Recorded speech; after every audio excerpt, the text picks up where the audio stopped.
Kami mau buat pelayanan yang orang lain tidak bisa buat atau tidak mau buat. Itu yang bawa kami ke Papua, Irian Jaya, dan ke suku yang paling terisolir, paling terkebelakang. Di daerah selatan, Merauke, tapi di tengah hutan, bukan dekat kota Merauke. Dan kami masuk dengan pesawat air, turun di sungai, dan mulai menyatu dengan satu masyarakat yang belum pernah ketemu orang dari luar. Kami yang pertama. Dan sesudah 1 bulan di sana, saya dapat hadiah di Papua. Namanya malaria. Dan malaria di Papua bukan malaria ringan. Ini malaria paling ganas di dunia. Angkatan Laut dari Amerika sudah buat penelitian di seluruh dunia dan mereka menemukan di Papua adalah malaria yang tidak selalu bisa diobatin dengan obat yang ada. Selalu mutasi baru. Saya dapat malaria, panas tinggi, menggigil, muntah, dievakuasi dengan pesawat air keluar, kembali, 2 minggu lagi, malaria lagi. Setiap bulan malaria, 1 tahun, 2 tahun, 3 tahun, malaria terus. Saya tanya Tuhan, kenapa saya dapat malaria? Apakah saya punya panggilan untuk sakit? Karena saudara, saya tidak punya teologi penderitaan. Saya punya teologi kemakmuran yang Amerika sudah bawa ke Indonesia, maaf. Tapi teologi penderitaan saya tidak punya. Saya harus belajar itu di Indonesia, di mana saya percaya Tuhan adalah Jehovah Rafa yang mau menyembuhkan. Tapi kadang-kadang dalam hikmat dan pengetahuan dia sendiri, dia delay, dia tunda kesembuhan untuk maksud yang lebih mulia, di mana kita bisa mencerminkan Yesus kepada dunia di dalam penderitaan kita.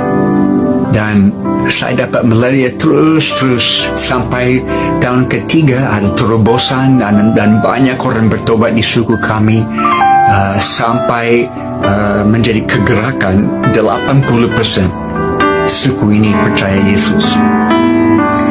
Beberapa tahun kemudian saya di satu rumah tradisional, kami duduk keliling api, bakar sagu, omong-omong, dan ada satu bapak tanya saya, Jim, masih ingat tahun-tahun pertama waktu selalu sakit? Oh ya, saya ingat, tidak bisa lupa. Kami lihat Jim jatuh sakit, dibawa keluar, kami pikir dia tidak akan kembali. Tapi kembali lagi, jatuh sakit lagi, dibawa keluar, kami pikir dia tidak akan kembali. Tapi kembali lagi. Ini mulai bicara kepada hati kami bahwa Jim bawa berita yang begitu penting, kami harus dengar ini. Apakah saudara bisa tangkap ini? Tuhan pakai penderitaan dalam hidup saya sebagai persiapan bagi Injil di dalam hidup mereka.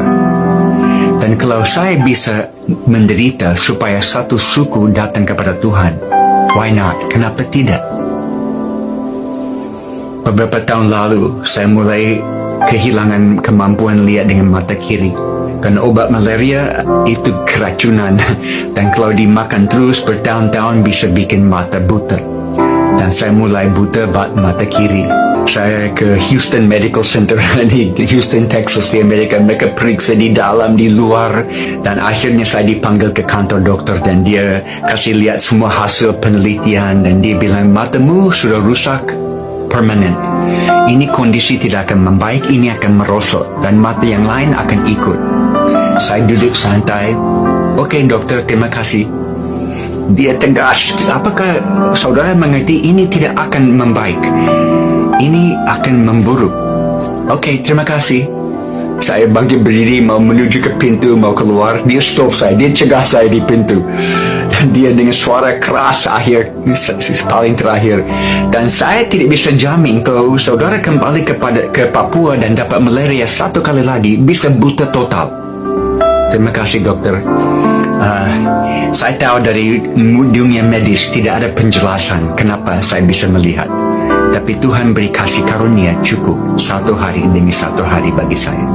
Dan kalau saya bisa kehilangan mata karena satu suku datang kepada Tuhan, why not? Kenapa tidak? Kami punya 3 anak perempuan yang lahir besar di hutan Papua. Kami homeschool mereka supaya mereka ada dalam tim pelayanan bersama kami. Dan mereka dapat malaria ratusan kali, ulang-ulang. Dan 2, anak pertama, anak kedua hampir meninggal dalam koma 1 minggu, tidak sadar. Dan obat tidak menolong dan tidak ada pesawat untuk evakuasi.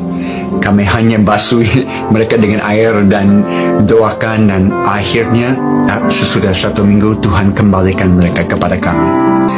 Tapi susah, tidak gampang sebagai ayah yang bertanggung jawab. Ada rekan-rekan misi yang lain yang tegur saya. Mereka bilang, Jim tidak bertanggung jawab. Ini terlalu bahaya, harus pulang ke Amerika, tidak bisa tetap di tengah hutan.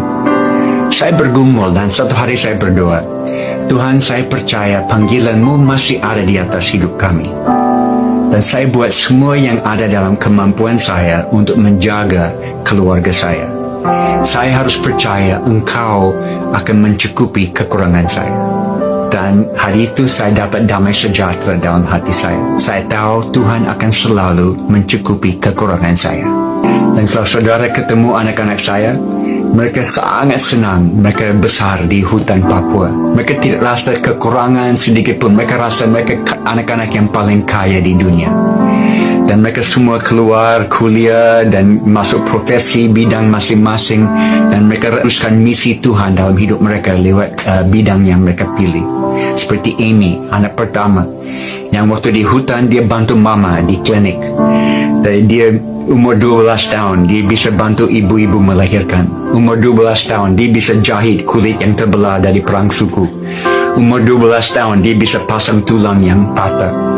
Akhirnya, dia ikut kuliah medis di Amerika supaya dia bisa dapat teori yang sesuai dengan praktik yang dia sudah tahu.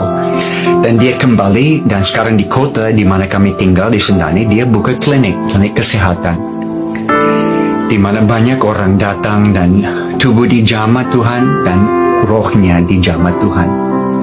Dan Kolose pasal 3 ayat pertama menjadi lebih berarti. Saya mau cari perkara-perkara di atas, bukan perkara-perkara sementara di sini, karena hidup ini tersembunyi di dalam Dia di sana. Ini yang saya sampaikan lewat firman hari ini, saudara.